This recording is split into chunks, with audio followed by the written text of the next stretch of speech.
Okay, in this video we're going to talk about service items. So I'm going to go to my list and my item list. Okay, now usually service items, if your list is sorted here, usually service items are up at the top. So you can see I have a couple of service items set up in here. So I'm going to go in and create a new item. Okay, so service items are used primarily to track services, right? So labor, consulting, maybe you do some, concrete, some installation. In our case, right, we use service items when we do QuickBooks training, conversion services, custom development work. So those are all services. Okay, so the idea behind a service charge is that it's not like a quantity on the shelf. It's not a non-inventory part, something that flows through, right? We purchase and then sell to our customers. It's a service that we perform for our customers, okay? So setting things up as a service item, a couple things is, one is once it's set up as a service item, you cannot edit the item type. So you want to be sure that you want to set it up as a service item, okay? Otherwise, you're going to end up setting up a new one in the future. So we set up a service item. You can give it a name. It's a free type name, right? Whatever you want in there. Make sure the name is something that your staff, right? Who's going to be putting in who's going to be using these item names? It's going to be your salespeople. It's going to be the people creating estimates. It's going to be the people creating purchase orders. So make sure that it translates well to your team. Okay, you can make it a sub item of, so if you have, maybe you have accounting services versus custom development services as an example, and so what you can do is set up, custom development services and then all of the services that you do under custom reporting, custom integrations, etc., right?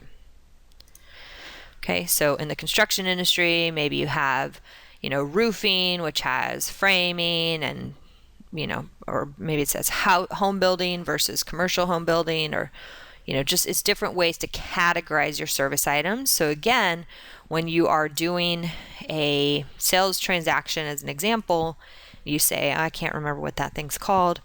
You can type in, this is inventory parts, but I could type in bath and vanity fixtures and see everything that falls under bath and vanity fixtures.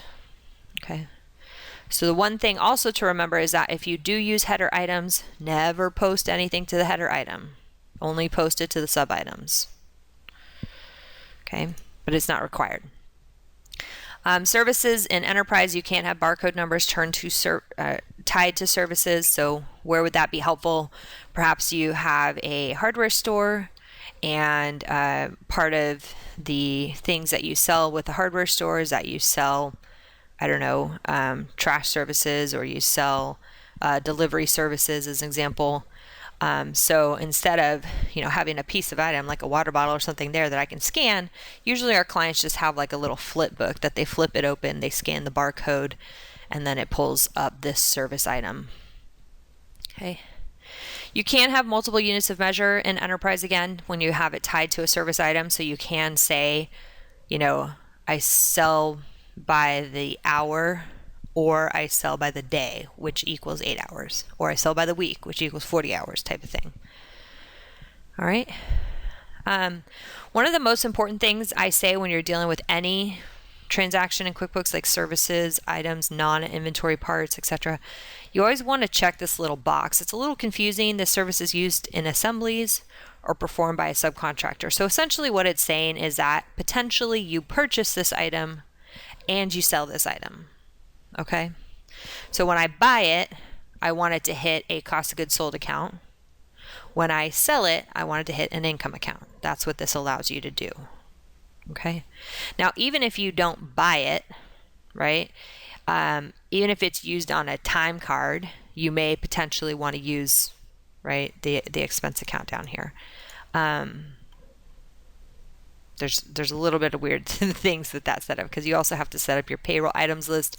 But again, okay, so purchase transactions. So you can come down here, fill in your purchase. This is just going to be your default, right? What kind of service this is. So let's say that this is roofing. So roofing services.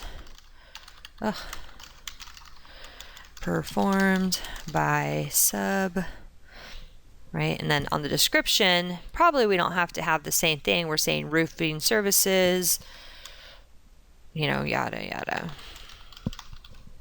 blah, blah. Okay, so the cost here, I also think the cost is super important to fill in. So this is the default cost that'll show up when you enter this onto a sales or a purchase transaction. So a purchase order, when you enter it on a bill, this is going to be the default cost that pulls up when you pull up roofing. Okay, so if you don't want to pay more than $30 per hour for roofing, it's good to have that cost in there, because then it'll default to that cost. And if you get a bill for $40 per hour, that'll allow you to, you know, it's kind of like a check, an internal check. Then the expense account you choose here. So this is at the time of purchase, which expense account you're going to hit, right? So let's say this is a cost of goods sold thing. So I don't have any indirect labor. So I'm just going to put the cost of goods sold for now and say indirect labor. Okay. Then you can have a preferred vendor. So again, anytime you purchase roofing, so if we're going from an estimate to a purchase order or anything like that, it'll default to this preferred vendor. So it might be good to have a preferred vendor in there. On the sales price over here, again, this is a default. So you want to maintain a specific margin. We'll talk about margins. That's an enterprise only thing in here. If it's taxable or non-taxable, again, this is going to be a default. Of course, when it comes to tax, sales tax, make sure and watch those videos. Depends on the customer first and then the item. And then which income account it's going to hit. So when we sell this product, which income account do we want it to hit? Okay. On the side here, of course, always important, we have custom fields. Make sure to watch the videos on custom fields. But you can add your custom fields in there. You can in Enterprise maintain a markup. Okay, so if the cost changes, right? So if it goes to $45 in cost, automatically update my sales price so that I maintain my margin. Okay. We can have quantity discounts in Enterprise as well, so that's something that can be set up in here as well. Okay. So service items are really important. Sometimes people get a little confused, right? Because they say, well, I can just go in and when I enter my bill, I can point it to indirect labor. And then when I sell it on a sales transaction, you have to have an item, right? When I sell it, I just uncheck this box and I just have it pointing to revenue. So why would I use a service item at the purchase level? And so the reason for that is so that you can go in and run a profitability by item report, right? So you can see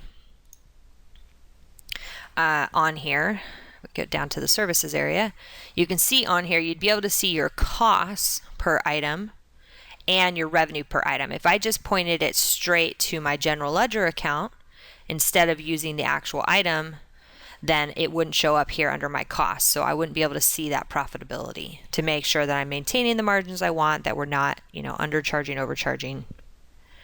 And the same goes not just for profitability at the item level, but the same goes for profitability at the job level, right? So when I look at a particular job, it's going to have on here the service items, right? How much we had in revenue for those service items and how much we had in expense for those service items.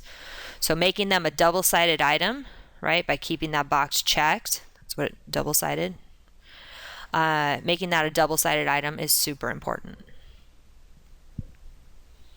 All right, those are service items.